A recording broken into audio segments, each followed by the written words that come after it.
बिस्मिल्लाहिर्रहमानिर्रहीम। Dear students, अस्सलाम वालेकुम। मैं उम्मीद करता हूँ कि आप सब खैरियत से होंगे। डियर स्टूडेंट्स, आज का हमारा लेक्चर एमएस एक्सेल से रिलेटेड है। आज के इस लेक्चर में हम अंडरस्टैंड करेंगे अगर हमें कोई भी डाटा एक टेबल की फॉर्म में गिवन हो, जैसा कि यहाँ पर हमें गिवन है डाटा पीरियड्स की सेल गिवन है, इसी तरह फिर रीजन वाइज सेल हमें गिवन है। अब डियर स्टूडेंट्स, हमें अगर पूछा जाए कि फॉल पीरियड की सेल्स क्या है, अब हम इस सारे टेबल में से अगर वन बाय वन कैलकुलेट करेंगे, ऐड करेंगे, तो हमारा टाइम भी बहुत ज़्यादा कंज्यूम होगा और मिस्टेक्स के चांसेस भी होंगे। ठीक है, इसलिए हम एक जस्ट फार्मूला लगाएंगे और फॉल सीजन की यानी फॉल पीरियड की सेल कैलकुलेट कर लेंगे। ठीक है, जैसे कि यहाँ पर पीरियड वाइज हमें सेल कैलकुलेट करनी है, इसी तरह फिर रीजन वाइज हमें सेल्स कैलकुलेट करनी है कि NW रीजन में हमारी सेल्स कितनी हुई ड्यूरिंग द पीरियड, इसी तरह NE रीजन में हमारी सेल्स कितनी हुई ड्यूरिंग द पीरियड। ठीक है, हम इस टेबल की मदद से कैलकुलेट करेंगे। इज इक्वल टू प्रेस करेंगे, उसके बाद सम लिखेंगे, SUM सम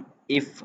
ठीक है, उसके बाद ब्रैकेट ओपन करेंगे, उसके बाद डियर स्टूडेंट्स हम पीरियड वाले कॉलम ऑल को सिलेक्ट कर लेंगे। ठीक है डियर स्टूडेंट्स, उसके बाद क्या करेंगे, यहाँ पर हम F4 सिलेक्ट करेंगे। ठीक है, यानी F4 प्रेस करेंगे और इसे लॉक कर देंगे। उसके बाद कॉमा लगाएंगे। डियर स्टूडेंट्स, अब हम किस सीजन की सेल फाइंड कर रहे हैं, यानी क्राइटेरिया क्या है हमारा, यहाँ फाल सीजन के फाल पीरियड के हम सेल कैलकुलेट कर रहे हैं, तो फाल को हम सिलेक्ट कर लेंगे। ठीक है, उसके बाद कॉमा लगाएंगे। उसके बाद डियर स्टूडेंट रेंज को हम सिलेक्ट करेंगे। रेंज यानी कि जहां हम सेल्स कैलकुलेट करें, यानी जिस कॉलम में हमारी सेल्स अकर है वो हम तमाम का तमाम सिलेक्ट कर लेंगे, यानी जहां से हम सेल फाइंड करेंगे फॉल पीरियड की। ठीक है, ये पूरा कॉलम हमने सिलेक्ट कर लिया। ठीक है, उसके बाद डियर स्टूडेंट्स ब्रैकेट को क्लोज करेंगे और जैसे ही हम एंटर प्रेस करेंगे तो हम फॉल सीजन की फॉल पीरियड की सेल्स कैलकुलेट कर लेंगे। ठीक है, यानी फॉल पीरियड में हमने टोटल सेल्स कितनी की, 19,380 की। ठीक है, इसी तरह अब समर सीजन में हमने कितनी सेल्स की वो किस तरह फाइंड करेंगे, same as it is equal to लिखेंगे, उसके बाद SUM सम इफ लिखेंगे, ब्रैकेट ओपन करेंगे। अब यहाँ पर हम ये यानी कि अब ये पीरियड वाला कॉलम हम सिलेक्ट कर लेंगे। ठीक है, फर्स्ट ऑफ ऑल ये पीरियड वाला कॉलम सिलेक्ट किया, उसके बाद कॉमा लगाएंगे। डियर स्टूडेंट्स, उसके बाद F4 प्रेस करेंगे। ठीक है, F4 प्रेस करेंगे और इसे लॉक कर देंगे, उसके बाद कॉमा लगाएंगे।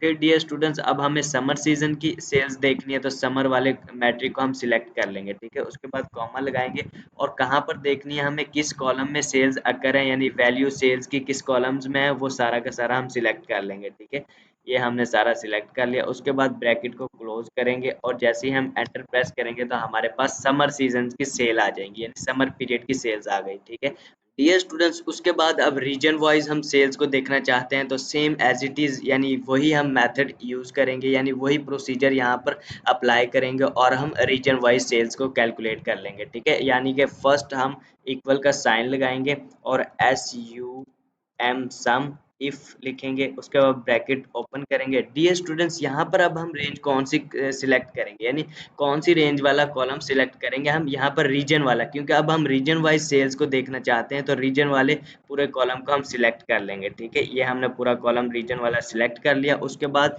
F4 प्रेस करेंगे और इसे लॉक कर देंगे। ठीक है, उसके बाद कॉमा लगाएंगे। डियर स्टूडेंट्स, अब क्राइटेरिया में बताएंगे, यानी जो हम फाइंड कर रहे हैं, तो NW फाइंड कर रहे हैं, यानी NW रीजन में हम सेल्स को कैलकुलेट कर रहे हैं, तो NW वाला मैट्रिक हम सिलेक्ट कर लेंगे यहाँ से। ठीक है, उसके बाद कॉमा लगाएंगे। डियर स्टूडेंट्स, उसके बाद हम कहाँ पर देखेंगे, अब NW की सेल्स को, सेल वाला कॉलम पूरा का पूरा हम सिलेक्ट कर लेंगे। ठीक है, यहाँ पर हमने पूरा पूरा सेल वाला कॉलम सिलेक्ट कर लिया। उसके बाद ब्रैकेट को क्लोज करेंगे और जैसे ही एंटर प्रेस करेंगे तो हमारे पास NW रीजन की टोटल सेल्स आ गई। उसके बाद डियर स्टूडेंट्स, हमें NE रीजन में सेल्स को कैलकुलेट करना है, यहाँ पर भी एज इट इज फॉर्मूला लगाएंगे, इज इक्वल टू प्रेस करेंगे SUM सम इफ और ब्रैकेट ओपन करेंगे। अब यहाँ पर डियर स्टूडेंट्स कौन से कॉलम को हम सिलेक्ट करेंगे, यानी रीजन वाले कॉलम्स, तमाम कॉलम को हम सिलेक्ट कर लेंगे। ठीक है, ये पूरा कॉलम हमने रीजन वाला सिलेक्ट कर लिया।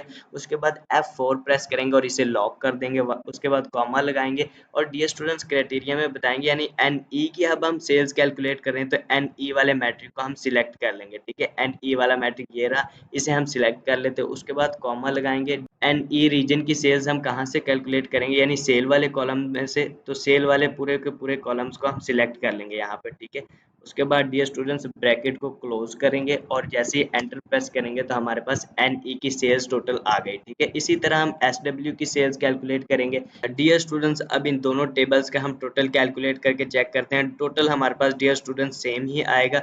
इस टोटल हम किस तरह से कैलकुलेट करेंगे, इज इक्वल टू का साइन लगाएंगे, एस यू एम सम लिखेंगे, उसके बाद ब्रैकेट को ओपन करेंगे, इस वाले मैट्रिक्स को सिलेक्ट कर लेंगे यानी रेंज को सिलेक्ट कर लेंगे, उसके बाद ब्रैकेट को क्लोज कर देंगे।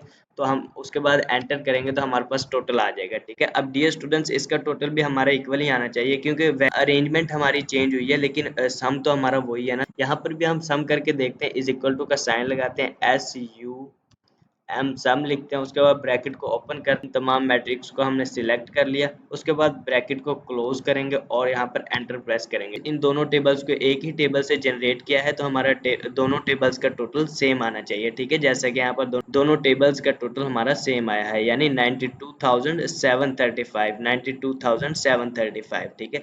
डियर स्टूडेंट्स इस तरह से हम एम एस एक्सेल्स में कुछ रूल्स एंड रेगुलेशंस को फॉलो करते हुए इस तरह हम सेल्स को फाइंड कर सकते हैं यानी हमारे पास एक टेबल पूरा गिवन हो। अब वहाँ पे dear students one by one find करना तो वेरी डिफिकल्ट है और हम मिस्टेक भी कर सकते हैं क्योंकि कोई हो सकता है मिसिंग हो जाए हमसे वैल्यू, ठीक है। तो हम जस्ट फार्मूले की मदद से किसी भी एक हेडिंग के हम सेल्स फाइंड कर सकते हैं, ठीक है। जैसे कि हमने यहाँ पे फॉल पीरियड की सेल फार्मूला अप्लाई करते हुए इस टेबल में से फॉल की सेल को फाइंड किया। इसी तरह इस टेबल में से हमने समर की सेल्स को फाइंड किया और रीजन वाइज भी हमने डियर स्टूडेंट्स एक फार्मूलाज की मदद से ही फाइंड कर लिया यानी एन डब्ल्यू रीजन में हमारी सेल्स कितनी हुई वो भी हमने एक फार्मूले से फाइंड की।